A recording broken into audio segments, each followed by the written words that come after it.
So after listening to Chloe Cole's detransition story on Jordan Peterson's podcast and also doing a little more research myself, I've come to a conclusion. Pushing transgenderism and gender ideologies onto children, in my mind, is not only immoral, but I think it's fundamentally evil. I would love to hear your thoughts in the comment section down below. Hello everyone, Jay Rhymes here with the Periodic Review. Hopefully I will earn your subscription today, so don't forget to like and share this video, crush that red subscribe button, and hit that bell to turn on notifications so you don't miss a content release. Now, I did receive a little bit of feedback as far as my presentations. I've been, really sticking to just reading the script. I'm going to do a little bit more off the cuff and just read some blurbs here with some questions and then just kind of give my thoughts on these certain things. And I think it will be really interesting. Those that have been here, long-term fans and family and friends, I would love to you guys let me know what you think.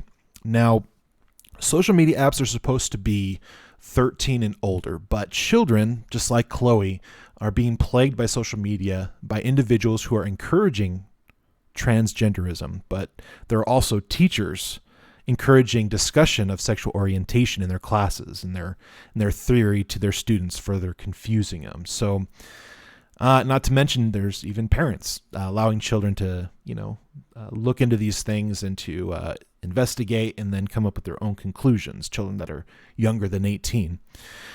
So what do I think of these individuals who are reaching out to young teens through social media? Well, a lot of you know my feelings on social media. I really do believe social media apps should be at least 16 and older. And now that we're, putting all these different things on social media applications, honestly, I think it should probably be 18 and older, if I'm being completely honest. But obviously there's a lot of people that disagree with that. I would at least believe the minimum should be 16 years and older, because we are talking about these kinds of things. And I think it's important to not only parents be on their guard, but I think that some of these things should be 18 plus, and that they shouldn't be given to kids that have signed up. If there's a way to do that, I don't know how to perfectly do that, but I really hope that there is something that we can do to prevent these kinds of things of getting to children. Not only parents are definitely, they need to be focused on that and make sure kids aren't having access to these kinds of things until they're older. But I think social media companies are now at a point where they need to start age gating these kinds of discussions. So Chloe's parents were given a very glossed over version of the benefits and negatives of her 15-year-old surgery. So she had double mastectomy, had both of her breasts removed when she was 15. She was put on puberty blockers when she was 13, encouraged by her physician, surgeons, and as well her therapist, which was fascinating. It's a very interesting story. All the links are, of course, in the section down below. Today she continues to have ghost pains in her body, and I think she also talked about she has shooting pains every once in a while in her arms and her chest. She has fluid discharge from her wounds, unfortunately sexual impotence, as well as increases of unlifing yourself. And she didn't really have that until after she started transitioning, and then especially so after the surgery. So with so many detransition stories coming out now, and I've now seen many. I've seen there's definitely a few from the Daily Wire, this one, Jordan Peterson, and I know there's many others. I could probably sit here and Google. I'm sure we could find a good handful, if not more. And they're telling their stories of their post-op. And they're talking about all the issues that they're having physically and mentally. Why would any parent consent for their child to undergo these operations? Well, I can only speak for myself. I was only a parent for a year, unfortunately, through the foster care system, and I really feel we should, eventually get back in there, and hopefully we can get more funds so that we can properly do that a little bit better. I would think that there was probably some confusion. She kind of tells her story, but there was some confusion with her parents. There's some confusion with the doctor suggesting, hey, your child is going to have, more, unlifing ideations. They're going to be, harder at school. And in fact, those things kind of came to fruition as she was going through these different transitions, getting on the hormones, then having the physical surgery on top. And then things got worse at school. Honestly, I think it's just a lot of it's uninformed parents, number one. And I think number two, there's definitely something going on in the medical world where, for whatever reason, they're pushing these things onto children and encouraging them to get these things. And I'll talk a little bit more about what my thoughts are and of why, because that's really important. So, quote, 10 to 15 years after surgical reassignment, the suicide rate of those who had undergone sex reassignment surgery rose to 20 times that of comparable peers. McHugh points out the reality that because sex change is physically impossible, it frequently does not provide the long-term wholeness and happiness that people seek. And that's from heritage.org. Why are we not seeing the other side of being more informed from these stories who haunt parents' minds? And unfortunately, it haunts my mind when I hear these things and these horror stories from these children.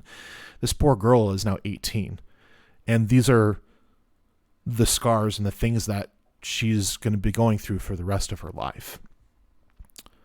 I think a big thing is parents just not being informed, number one. I think number two, it can also be parents who want to encourage their children. They want to support their children, despite their childishness. I think it's really important to parents to be on top of that. I think it's really important for young boys and young girls to grow up as young boys and young girls, and then they can figure out all of this stuff if they want to after they've grown up and after they've kind of gone through these different things. And in fact, there is a study that's in these links that talks about where most children that have this kind of gender dysphoria, I think is what they're calling it right now, is that they grow out of it. By the time that they're 18, 19, 20, they actually grow out of it and they settle into the sex that they were born with, and they don't worry about it anymore. And of course, those individuals sometimes go on to becoming homosexuals, lesbians and gays and bisexuals, whatever. But at least, they prevented themselves from going through these very radical changes. And unfortunately, these surgeries are still very experimental. Like, they're not the complications that come off that, especially going from, female to male. There's a very telling story, I believe, from Matt Walsh. I believe the documentary is What is a Woman? And they talk to somebody who was, detransitioning female to male. And they've had every operation that they could do, and they have, unfortunately, very sad and unfortunate issues still going on.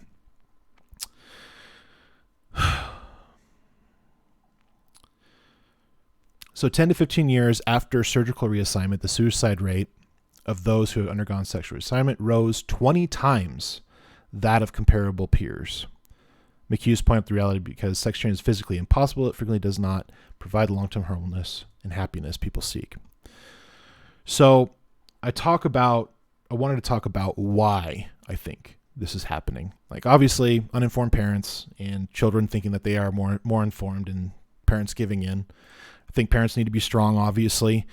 But I think there's other underlying things going on in the medical professions. I think there is some team/mob mentality from the radicalized, left individuals who are trying to go against the norm, try to be different, really trying to be trendy and trying to be cool.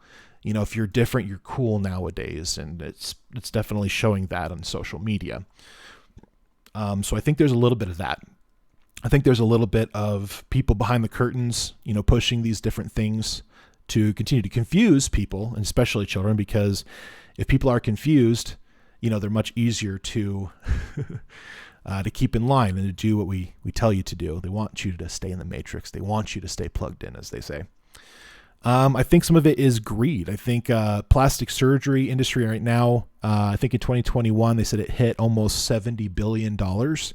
And what's interesting is that the trans surgeries, depending on if you're going from boy to girl, girl to boy, those plastic surgeries can be in the upwards of the $300,000. Now, I don't know if there's many parents out there, especially us normies, who are making under the average wage for American adults, but that's a lot of money. And I think some of even the minimal surgeries, I think they were in the upwards of the $7,000, $8,000, $10,000, upwards of $50,000 of surgery. And it's not just one surgery and you're done. It's like multiple surgeries because there are complications and they have to fix those things. And I think, besides the whole greed angle, I think there are some individuals out there who are sadists. And I think there are some individuals who like the idea that people are being tortured through these different things, that people are upset and they're struggling and that they can do these certain surgeries, which don't help. And these different things that have come out, like there's also not enough information of individuals, after their surgery, but for the stuff that we have so far, it's not looking good. The guidelines for the medical care of transgender patients, developed by the organizations such as the Endocrine Society and the World Professional Association for Transgender Health, do not recommend puberty blockers for children who have not reached puberty. They do not recommend hormone treatment for those under 16 years old. Unfortunately, they can do that with a consent form, but I just think that laws should be laws and they shouldn't get it at all. Typically, restrict genital reassignment surgery to those 18 and older. I think that should be a bare minimum. And I don't think that children should go through these things even with a consent form. I think it should be unlawful for them to do that because it is mutilation of the body, in my opinion. With the medical world saying that our brains don't fully develop until our mid to late 30s, or 20s, meant 20s. Children under 18 can't consent. Like there's laws that say that, children can't consent. That's why they have to be 18 and older, because that is the age that they consider you an adult. I believe it should be higher. Because you can't register and, rent a car unless you're 25 and older. So that's interesting to think about. As well as many other medical experts disagreeing with the theory that it is good for children to choose their sexual assignment, and we should affirm and even encourage their belief. So what are my final thoughts on transgenderism for children and these different detransition stories like Chloe Cole's with Jordan B Peterson? I think they're horrible. I think they're grotesque. I think these doctors are disgusting. I think it's immoral. I think it's unnatural. Even those people who believe in God, I believe it is a disservice to their deity. I believe that doctors should do no harm. I think that's the Hippocratic oath that each and every doctor takes. And I think this whole transgenderism thing onto children especially, I believe it is doing harm. So not only do I believe it should be illegal, it should be outlawed. I question it being allowed for individuals who are adults. I question it a lot. And when I hear these stories, when I heard Chloe say that she was a monster, my heart went out to her. Because no children should feel that way about themselves when they come to the realization of what they've done to their bodies and have allowed to have happen.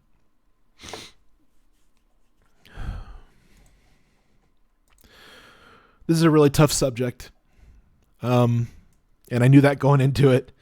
But I would like to hear your all thoughts on what was talked about today. So let me know your thoughts in the comment section down below. Send us any topic ideas to theperiodicreview@gmail.com, and all of our sources and links are in the video's description down below. And from my family to yours, good night. Today's video is sponsored by viewers like you, so thank you. If we earned your subscription today, don't forget to hit that red subscribe button, click that damn bell, and turn on your notifications so you don't miss a content release. The best way to support the channel is to like this video, share it with family and friends, and don't forget to leave a comment down below. Send all of your topic ideas, articles, and video links to theperiodicreview@gmail.com. All of our links are in the description down below.